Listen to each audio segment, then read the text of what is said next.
Hey, this is Darren from Property Prosperity. Today I thought I'd answer a viewer question.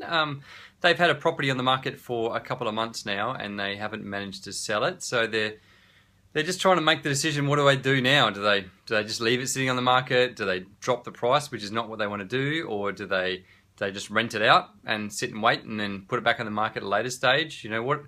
How long do you keep going before you just give up, I suppose? So I thought I'd have a little bit of a chat to you today and give you a bit of my thoughts on how long you should be hanging on for and what some of the options are if you decide, well, I'm not sure if I am going to sell it. What do we do about it? So, hey, Alexander, thanks for joining. So the first thing, thanks for the like too. And if anyone likes me, then feel free to click on the like button too. That'd be great. So if you, the thing to understand firstly is the average days of market in Adelaide this is where I am, is approximately 90 days or about 3 months or so. So don't freak out if it's not sold the first weekend.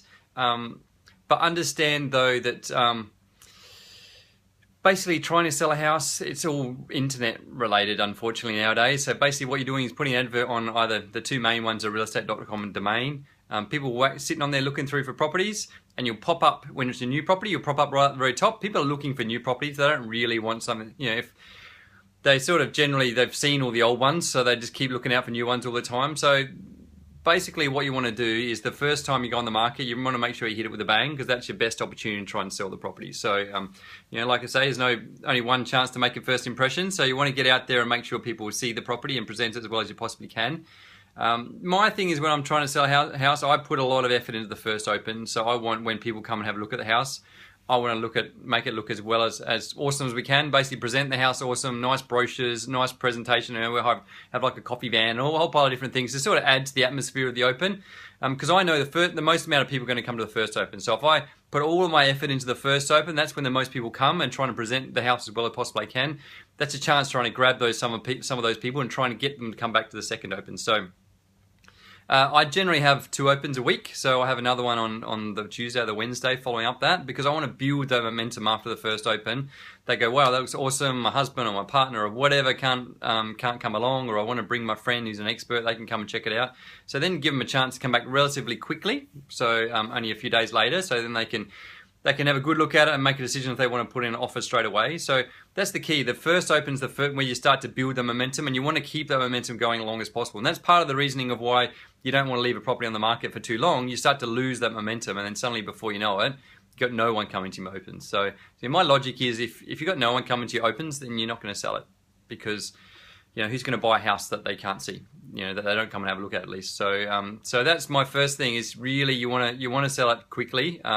The key is though, you got to make sure that you don't giving the house away too. So you got to do your research, trying to have a good idea of where you think the market's at and price it fairly. I think the days nowadays where you can massively overprice a house, or the market's not that informed, I think those days are gone. Basically, I had a house I sold last week. Sold it in a week or so. But the buyer, he knew everything that had sold in the last year, basically. He knew every house in the area. He knew what things were renting out for in the area, how long they sell on the market for, what the agent did, the way they presented it. He'd been going in and out of houses for the last year before he came and bought my house. So he was very, very well informed. So for me to try and, tell him it's worth $100,000 more than it was, then, you can't really convince them that. They basically know what it's worth. So, all you can do is try and point out all the good points, and what you can do is create the environment where they have to try a bit harder than they otherwise would. So that's part of the logic of trying to sell it quickly. If they come to the open and you've got 20, 30 groups coming to the open, then suddenly they're going to have to try a lot harder than if they come to an open there's 1 or 2 people. So even though their logic is telling them they don't want to pay this much money for the house, their emotions are saying, hey, well, I'm going to have to pay whatever I have to pay, because if I want it, then that's what I have to do. So the thing about getting lots of people to your opens, you can't do that every single open. So you can only hi Kathleen, thanks for joining. You can only really do that the first couple of opens. After that, you're just going to run out of people that are going to come along. So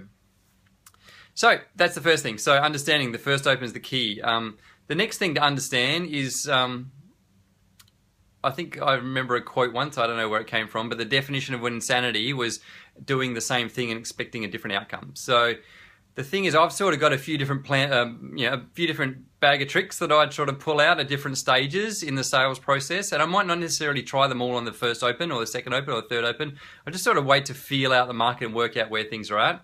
And so And then over time, if I feel like I have to reinvigorate it somehow, then we'll look at changing the strategy somehow to try and get some more people to come and have a look at it in a different way. So I know it sounds a bit crazy, but basically the thing is you've got to do something different. If you've had it on the market for a month and it hasn't sold, then why is it going to sell? Unless you're doing something different, it's not going to sell, really. One of those things differently could be you drop the price, or another thing could be you reach out to another market. You might decide that it's, firstly you whack it on the realestate.com and domain and you hand out some flyers and then try and sell it and you can't sell it. Then you might say, okay, well, let's get it creative. Maybe it's a little 2-bedroom unit close to the city that, great for an old couple. Maybe you go and knock on all the doors of the retirement village, or, maybe the thing is to have a plan and have an understanding of, what are we going to do differently this week compared to last week to try and get this thing sold.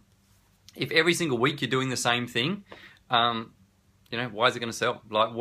Because at the end of remember the logic is, the first week is the best week when you get the most amount of people looking at it, the most momentum. So in the second week is a little bit harder, and the third week is a little bit harder, the fourth week is a little bit harder. So it's only 2 months down the track. We're 8 weeks in to try and sell the property. If we're doing exactly the same thing we did on the first week, but we've got, one person coming to an open instead of 15 groups coming to an open, it's just going to be so much harder. So what you need to be doing is having a bit of a plan is, what are we going to be doing different in week 8 than we would do in week 1?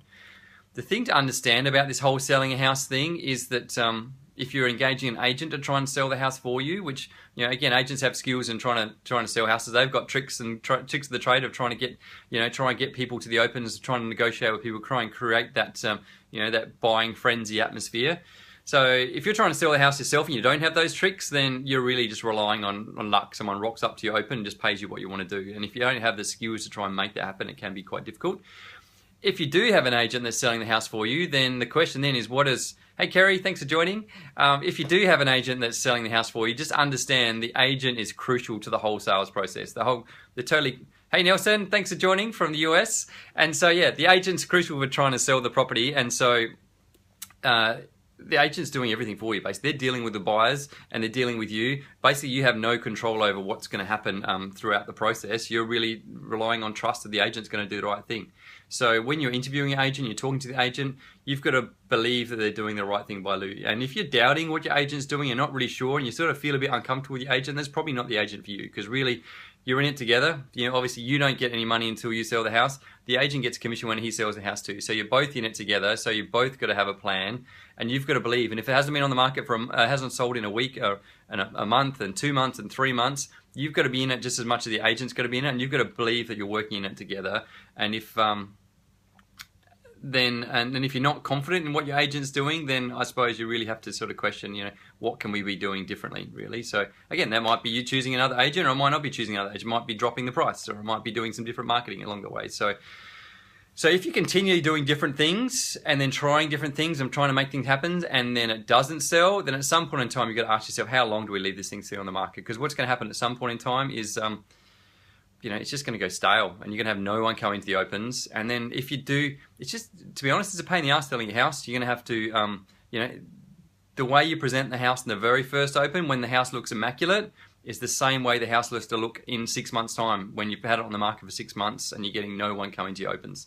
Because you don't know if that perfect person that's going to pay top dollar is there in 6 months' time, or they're there at the first open. So if you're going to leave it on the market for 6 months, you're going to make sure you present it as well as it possibly can in 6 months' time as it would be in the first week, which is not good. It's a pain in the ass trying to have your house perfectly spotted. If you're living in the house, it's a hassle to try and make your house look perfect for every open. And again, remember, I have 2 opens a week, so you're trying to make your house look perfect twice a week, which is a massive hassle. Another reason why you want to sell the house really quickly. The second thing is, if you've got tenants in the house, that's even worse. Trying to get tenants and coordinate them, and trying to do that for 6 months where you're having opens coming all the time, that's going to be a total nightmare as well. So, the other option is you kick out your tenants, you've got a house sitting there vacant. That's probably, I don't know which is worse. All 3 of those are pretty bad. If you've got a house sitting there vacant, you're losing the money in the rent, and you've got a house just sitting there. You might have hired furniture, and got all these other costs of just having a house sitting there. So either which way, having a house sitting on the market for a long period of time is not a good thing. So I believe in the momentum of having a house on the market quite quickly. As soon as you have it on the market, that's when you get all the momentum, and that's when you get all the best buyers, and that's when you get all the best offers. So if you had it on the market for quite a while and no one's bought it, then you have to start thinking, okay, what do I do now? at some point in time you might have to consider whether you just take it off the market. Because the cool thing is if you take it off the market and then put it back on the market in the future, it sort of resets the market. Those people that are looking 3 months ago or 6 months ago or 12 months ago, they're not looking anymore because they found another property. If you put it back on the market, it's a new property again, then they're new people. It starts this momentum building again. Again, you've got to rely on your agent to give you feedback on what's going to change, you know, in a year's time when you put it back on the market, and you've got to be in it together basically. So yeah, hopefully that makes sense to you guys. So how long should you leave it on the market? Leave it on as long as you keep doing different things and as long as you keep getting people coming to your open inspection. If you're not doing anything different and you're not getting people coming to your open inspection, then you might as well just take it off the market because you're not going to sell it. One caveat to that thing is if you're going to take it off the market, if your house looks immaculate, you're going to take it off the market and you're going to rent it out. Understand if you're going to rent it out for 6-12 months, it's not going to look immaculate again, and your tenants might trash the place, which is going to cost you a lot of money to put it back on the market to present it in the same sort of way you did it the first time. So just understand there's going to be a cost associated with putting a tenant in there, as well as financial gain of having a tenant in there covering your costs for a period of time. So I just saw a question from Alexander. I'll very quickly answer that before I get off. And again, if anything I've said makes sense to anybody, feel free to click on the like button. If it doesn't make sense, then still click on the like button. If you think someone might find this useful, if you know they've had their property sitting on the market for a while and they probably need a bit of advice, then click on the share button. Hopefully they find it useful. And if you've got any questions for me in the future, then click on the comment box and I'm happy to answer any questions in the future. Alexander Stewart Hall has mentioned the real question, as I see it, slow or flat market is, and at what point do you conclude the market has spoken? How long do you continue to believe we just haven't found the right buyer? So he's basically, there's always the right buyer. At the end of the day, it's you just keep dropping the price at some point in time. And at some point in time, you drop the price and someone's going to buy it. I'm always surprised when, I talk to people all the time. They say, hey man, I've had my property on the market for 3 months and, had no offers. I'm like, what do you mean you've had no offers? I'll give you an offer now. I'll give you $10. At the end of the day, that's an offer. I'll give you $1,000. I'll give you $10,000. Without even seeing your house, I'm going to put in an offer. So what I would be saying is, firstly, your agents need to get heaps of people to the opens, firstly. And secondly, they need to get heaps of offers, regardless of what the offers are. Because if you're not getting offers in, then nothing's happening. There's no way you're going to sell the house unless you get an offer in. So your agent has to be getting any offer they possibly can. And again, even if it's on the market at $350 and you get an offer at $250, it's still an offer. You can ring up everybody and say that, sorry, Chris Gilmore likes my hair, so thanks, Chris Gilmore, and I'll give you a tip later on where you can get the gel. And yes, so what was I talking about? The offer, yeah, getting heaps of offers in, basically. Once you get the first offer, you can ring up everybody and say, hey, I've had an offer then. Do you want to put an offer in? It just creates that momentum, creates that sort of a free feeding frenzy, I suppose, the fear of missing out.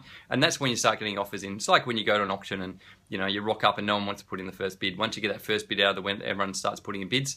Auctions aren't my thing. I just do basically the same thing when I'm selling a house. I get heaps and heaps of offers in. That starts the momentum off and then starts people putting in fair offers then right from the very start. So hopefully that makes sense to everybody. And if you have liked it, click on the like button. If you haven't liked it, click on the like button. And if you think someone might get some use out of that, click on the share button. And I'm happy to answer any questions you may have. And click on the comment box and enter it down the bottom. Thanks, guys. Have a good day.